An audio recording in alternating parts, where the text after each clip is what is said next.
এ বিষয়ে আরও জানতে বসুন্ধরা শপিং কমপ্লেক্স থেকে যুক্ত হয়েছেন সহকর্মী শাহিনুল ইসলাম সাগর। সাগর, রোজার শেষ দিকে ঈদের কেনাকাটা তুঙ্গে, ক্রেতাদের ভিড় কেমন দেখছেন?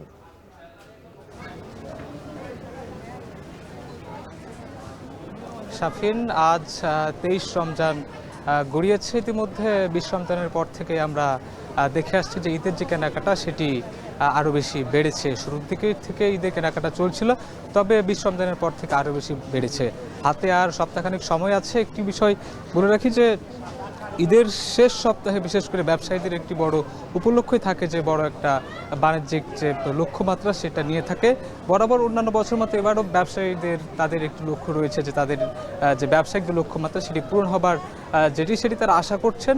ঈদের শেষ সপ্তাহের যেহেতু আজকের বলা যায় যে শুরুর দিন, সেক্ষেত্রে তারা বলছেন যে তাদের ঈদের শেষ সপ্তাহে যে বেচা বিক্রি সেটির কাউন্টডাউন কিন্তু আজকে থেকে শুরু হয়েছে। তারা খুবই আশাবাদী যে এর আগে যা হয়েছে তা হয়েছে, কিন্তু এরপর থেকে তাদের বাণিজ্যিক যে লক্ষ্যমাত্রা সেটি পূরণ হবে বলে ব্যবসায়ীরা জানিয়েছেন।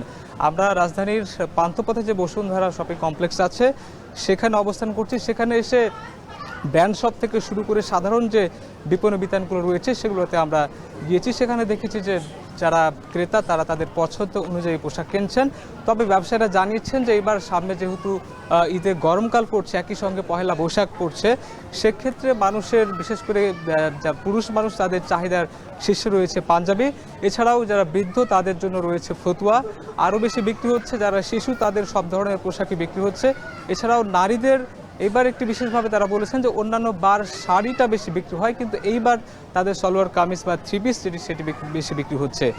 এছাড়াও বিদেশের বাইরের যদি পোশাকের কথা বলি, সেক্ষেত্রে মেয়েদের যে এবং শাড়ি এবং থ্রি পিস রয়েছে সেটি এই পাকিস্তানি যে ট্রেন্ড রয়েছে সেটির প্রচলন সবচেয়ে বেশি এবং বেচা বিক্রি বেশি হচ্ছে। আমরা অনেক এখানকার যারা বিক্রেতা আছেন তাদের সঙ্গে কথা বলেছি, যারা ক্রেতা আছে তাদের সঙ্গে কথা বলেছি। তাদের যুক্তিটি হলো যে পাকিস্তানি ট্রেন্ডের যে এবার যে প্রচলন আছে সেটির একটি বিশেষ কারণ হচ্ছে যে পাকিস্তানি প্রোডাক্টের যে তাদের গুণগত মান এবং বিশেষ করে কালার এ সমস্ত দিক দিয়ে তারা সবসময় মানের সাথে গুণগত মানের সাথে দরের একটি সামঞ্জস্য রাখে। একই সঙ্গে অনেক বেশি টেকসই এবং রংগুলো মানুষের চোখে পড়ে। এসব দিক থেকে যারা ক্রেতা তারা বলছেন যে তারা এই পাকিস্তানি পোশাকের দিকে বেশি তাদের গুরুত্ব রয়েছে। আমরা রাজধানীর আরও বেশ কয়েকটা জায়গাতে গিয়েছি, সেখানেও আমরা দেখেছি যে ঈদের যে কেনাকাটা সেটি বেশ জমজমাটভাবেই এগিয়ে চলছে। তো এই ছিল আমার এখান থেকে সবশেষ তথ্য কেনাকাটার।